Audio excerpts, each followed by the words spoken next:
Stanley Milgram, psicólogo estadounidense, realizó un experimento sorprendente, que en 1974, publicó bajo el título Obediencia a la autoridad. Stanley Milgram se hizo una pregunta clave tras el juicio y posterior ejecución en 1962 de Adolf Eichmann, responsable de millones de muertes inocentes en los campos de concentración. ¿Podría la gente común cometer las crueldades que realizaron los nazis en la Segunda Guerra Mundial? Eichmann siempre negó su culpabilidad alegando que era un simple burócrata que cumplía órdenes. Milgram planteó la situación de hasta dónde es capaz una persona común de obedecer a una autoridad, para infligir un dolor insoportable a otra persona que ni siquiera conoce. Como pretexto, Milgram hizo una convocatoria para participar en un experimento con la supuesta intención de averiguar cómo el castigo mejoraba o no la memoria de una persona.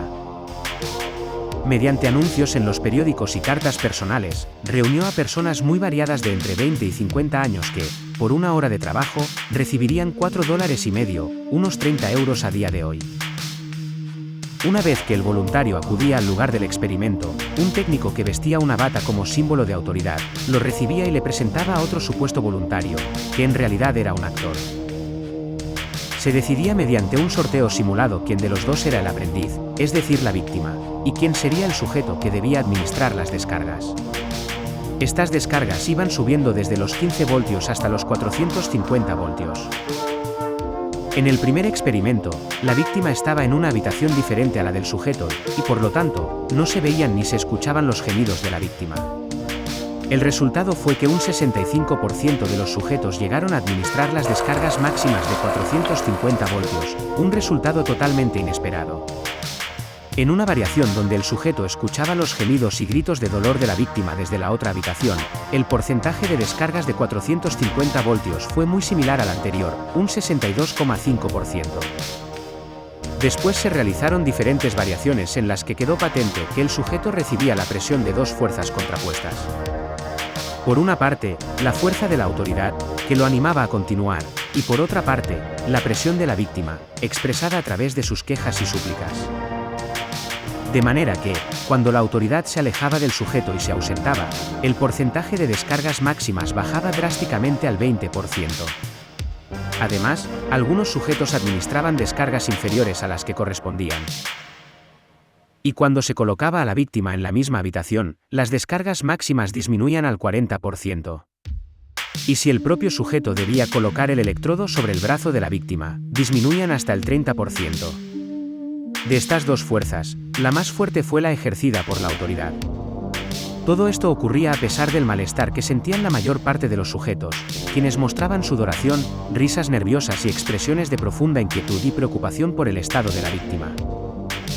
Como conclusión, Stanley Milgram afirmó que los sujetos puestos a estudio entran en una situación que denominó estado agéntico.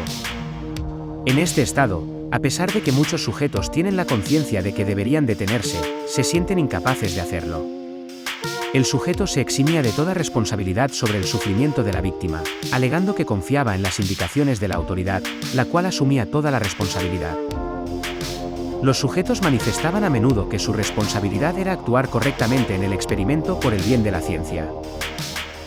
Este es el mismo mecanismo de Eichmann que condenó a millones de judíos detrás de una mesa, haciendo un trabajo administrativo. O el del piloto de un bombardero que asume que provocará sufrimiento a personas inocentes, pero actúa en nombre de una voluntad superior. Es lo que ocurrió también en la masacre de My Lai en 1968 en Vietnam, donde los soldados de los Estados Unidos asesinaron a sangre fría a hombres, mujeres, niños y bebés en cumplimiento de una autoridad superior. Stanley Milgram nos advierte sobre el gran peligro, representado cuando el individuo queda anulado y cancelado por una estructura institucional, convertido en un simple transmisor de la voluntad de otro a quien considera que tiene autoridad. Como diría Viktor Frankl en su libro Del hombre en busca de sentido, siempre hay un margen para comportarse como persona y dar un sentido a la propia vida. En esta misma línea, Milgram afirma en el último párrafo de su libro, que en el escepticismo consciente y coherente de las normas es donde se fundamenta la libertad individual y nuestro sentido de ser personas.